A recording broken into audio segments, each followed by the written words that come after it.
दूर किसी जंगल में एक शराबी कौवा रहता था, जो कि दिन भर दारू पी के टल्लू रहता था। एक दिन उस कौवा के मन में ये ख्याल आ रहा है कि काश मैं भी शादी कर लेती, मेरा एक बीबी होता। जब मैं शाम को थका हुआ घर पे आते तो अपनी नरम नरम हाथों से मेरी प्यार दबाती, मेरे लिए खाना बनाते और मुझे प्यार से खिलाते थे। फिर उस कौवा ने शादी की ख्याल लेकर जाते हैं सैलून पे अपना दाढ़ी बनाने को। अरे कालू भैया, क्या बात है, आज कैसे आना हुआ? बस आ गए अपना दाढ़ी बनाने। मेरा दाढ़ी बनाओ और ऐसा चिकना करो कि देखकर मुझे कोई भी पसंद करे। क्या कालू भैया, कोई लड़की पटाने की चक्कर है क्या? अरे नहीं, मुझे शादी करना है। मैं जा रहा हूँ शादी करवाने वाला उस कबूतर के पास, इसलिए थोड़ा चिकना बनकर जाना चाहते हैं। पर कालू भैया, छोटा मुंह बड़ी बात। आप तो कोई काम धंधा नहीं करते हो, दिन भर शराब पी के पड़े रहते हो। अब अपना पत्नी को लेकर रखोगे किधर? आपके पास तो खुद का घर भी नहीं है। अरे तुम भी कैसे बातें करते हो भैया, रहने के लिए घर की ज़रूरत थोड़ी होते है। मैं तो कंटेनर के ऊपर सो जाता हूँ, और शादी के बाद अपना पत्नी भी मेरे साथ कंटेनर के ऊपर सो जाएंगे। मान लिया कालू भाई, कोई लड़की तैयार भी हो गई, लेकिन आप उसे खिलाओगे क्या? जो मैं खाता हूँ उसे भी वही खिलाएंगे। लड़की वाले अगर कहे कि तुम्हें शराब छोड़ना होगा तो तुम क्या करोगे? नहीं नहीं, कुछ भी हो जाए, मैं शराब नहीं छोड़ सकता। तो फिर आपको लड़की नहीं मिलेगी। क्यों? शराब में ऐसा कौन सा खराबी है? मैं अपना पत्नी को खिलाऊंगा पिलाऊंगा, सारी ज़रूरतें पूरी करूंगा। पर कालू भैया, लड़की वाले ये देखते हैं कि दामाद शराबी ना हो। और अब तो ऐसा हो गया है, अच्छा खासा लड़के को भी लड़की नहीं मिल रहा है।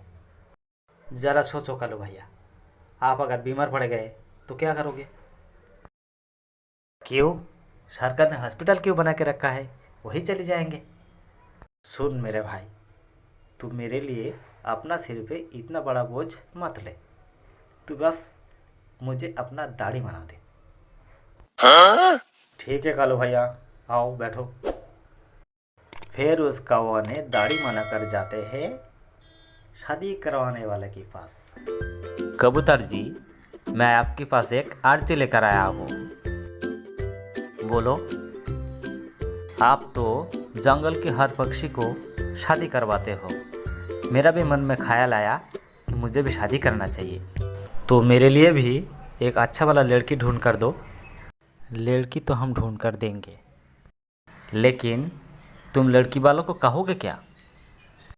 लड़की वाले पूछेंगे कि लड़का काम क्या करते हैं, तो मैं उन्हें क्या बताऊंगा?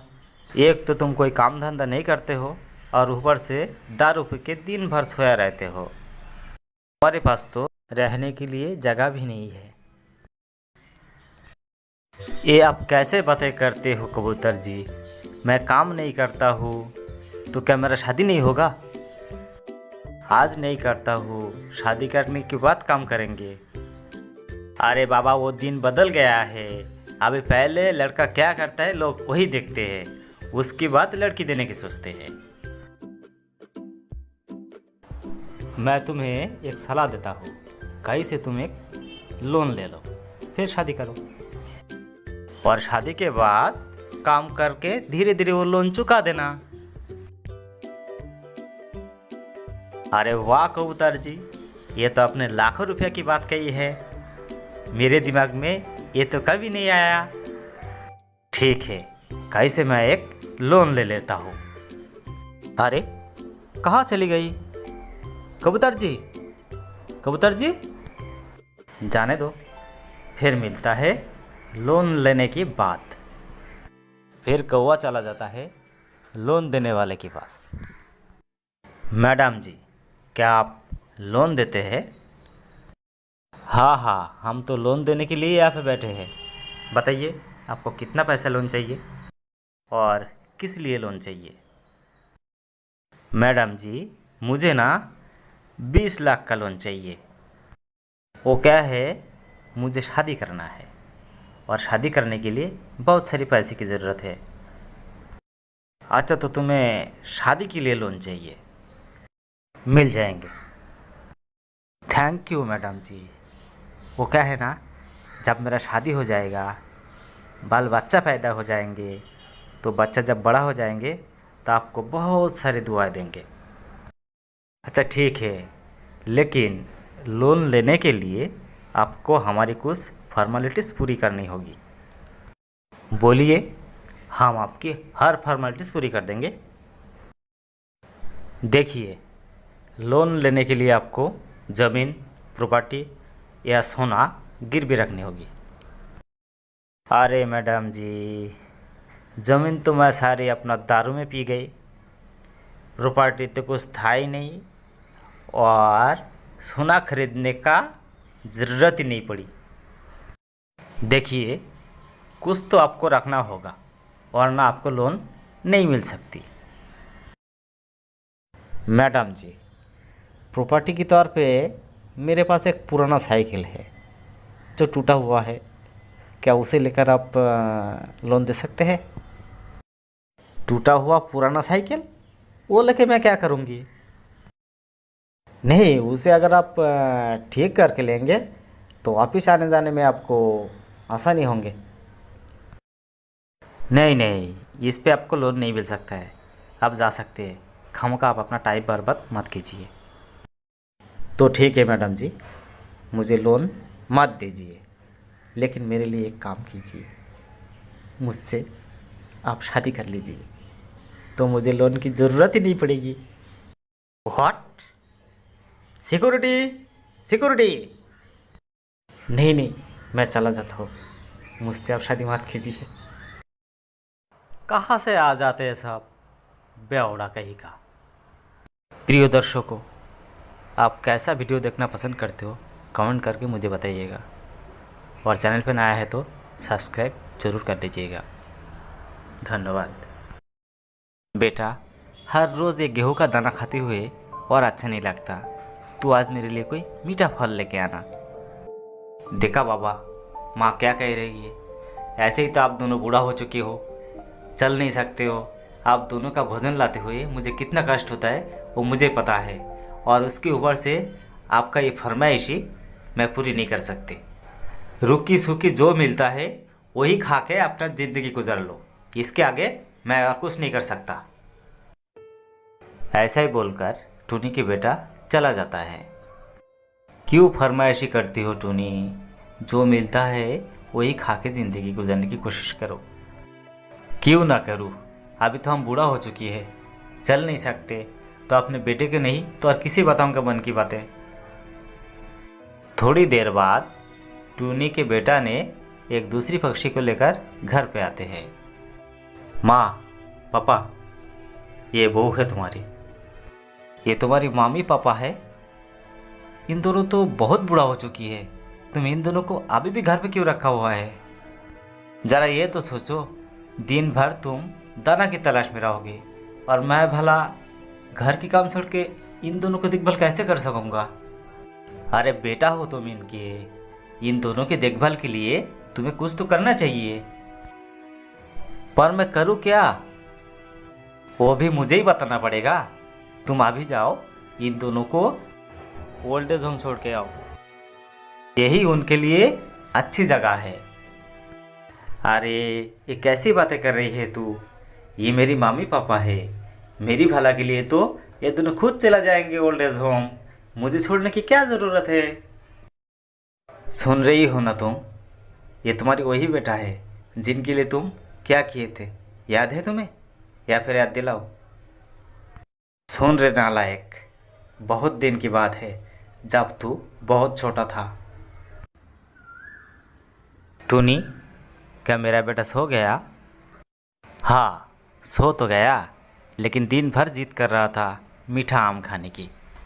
मेरी लाख समझाने पर भी वो ना माने, फिर रोते रोते सो गए।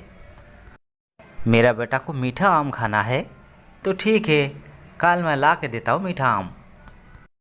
अब तुम कहाँ जाओगे मीठा आम लाने?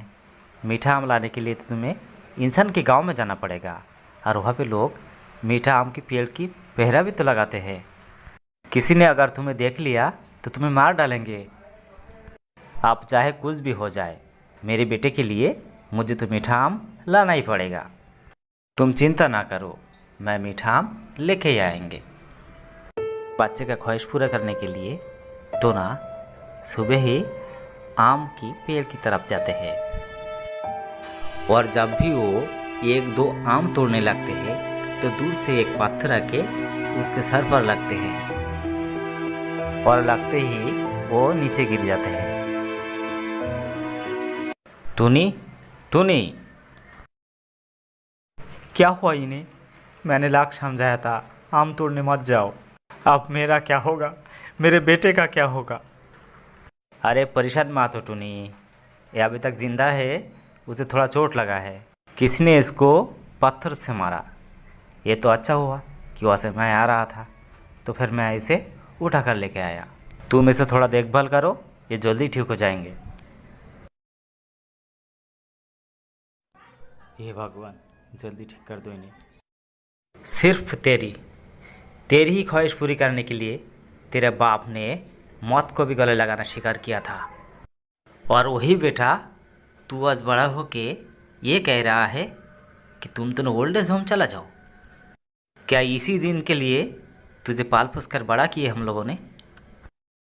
सुन बेटा, बाप माँ अपने औलाद को लाश प्यार से बड़ा करते हैं उसी दिन के लिए कि बुढ़ापे में उस बेटा उसकी सहारा बन सके।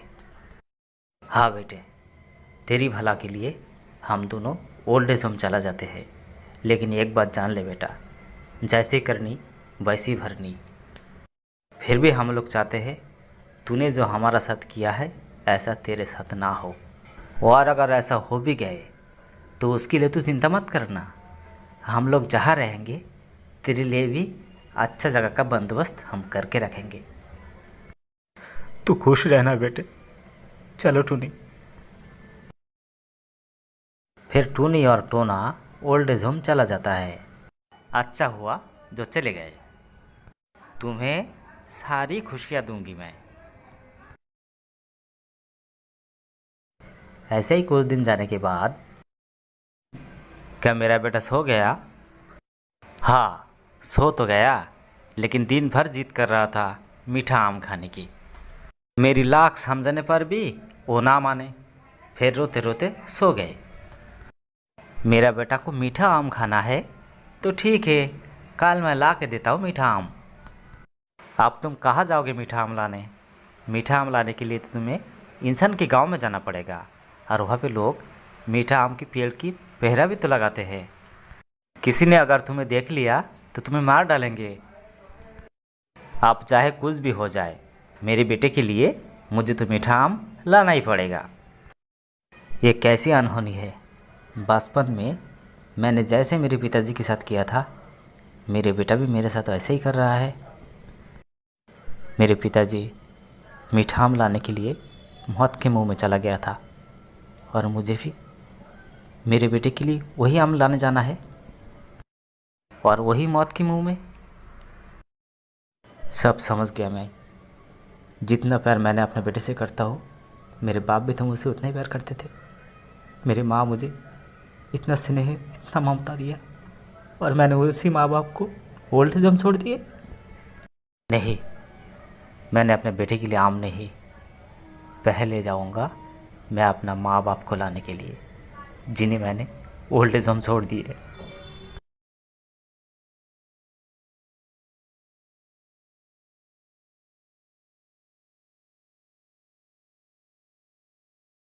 अब कितना दिन हो गया टोना, मेरे बेटे ने एक दिन के लिए भी हम दोनों को देखने को नहीं आया। कितना प्यार करते थे हम अपना बेटे को, और वही बेटे एक दिन के लिए भी हम दोनों को देखने को भी नहीं आते हैं। क्या हुआ, तुम कुछ भी नहीं बोलोगे? अरे कैसे बोलेगी, ये मर गया है। नहीं नहीं, मेरे पति मुझे अकेला छोड़कर नहीं जा सकते। माँ, पापा, हम तुम दोनों को लेने आए हैं। चलो घर चलो। हमें अपना गलती का एहसास हो गया है। तुम दोनों के बगैर हम रहना नहीं चाहते। चलो घर पर मत चलो। बेटा, क्या 2 दिन पहले नहीं आ सकते थे? देख, तेरा पापा हमें छोड़कर चले गए। अब किस मुंह से मैं घर जाऊंगा? मुझे घर नहीं जाना है। तेरी पापा जहाँ पे दम तोड़े हैं, मैं भी वहीं रहकर दम तोड़ना चाहता हूँ। नहीं माँ, पापा तो छोड़कर चले गए। तुम अगर घर नहीं गए तो भगवान भी मुझे माफ़ नहीं करेगा। नहीं बेटे, बहुत देर हो चुकी है। मैं अब घर नहीं जाऊंगा। तू जा। घर में रहकर हम दोनों की याद करते रहना, यही तेरी सज़ा है। पापा, मुझे माफ़ कर देना पापा। किसी भी पिता माता के साथ ऐसा नहीं होना चाहिए। आखिर आप मेरे से सहमत है तो इस चैनल को सब्सक्राइब कीजिए, मेरी सपोर्ट कीजिए, ताकि मैं कहानी के थ्रू लोगों को समझा सके।